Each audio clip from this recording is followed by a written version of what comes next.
Ito na yung diagram guys na ginawa ko na tatlong push button nung nakaraan.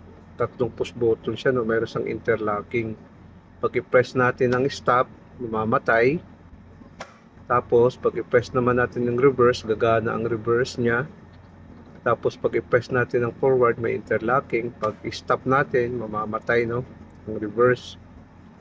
Meron kasi siyang interlocking. Pag forward, gagana ang green lamp. Pag i-stop natin, mamamatay. Reverse naman, gagana ang green lamp. Tapos pag i-press natin ang stop, mamamatay. Dito naman tayo guys sa dalawang push button lang. Bali, stop and start din ito.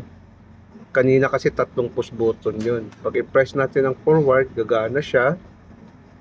Tapos ngayon, pag i-press natin ulit, mamamatay, no? Kasi stop and start siya.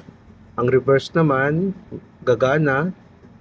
Dahil mayroon din siyang interlocking guys, no? Pag i-press natin ulit, mamamatay. Press natin ang forward, may interlocking din siya, no? Pag i-press natin ang reverse, mamamatay. Ganun kasi ang function niya guys. Bali, dalawang push button lang ang ginamit natin. Stop and start na rin siya, no?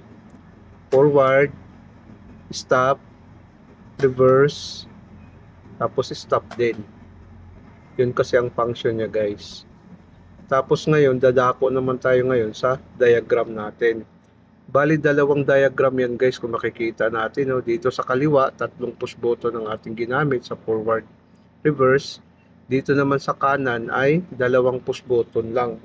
Bali, start push button lang yung ginamit natin kung makikita natin. No?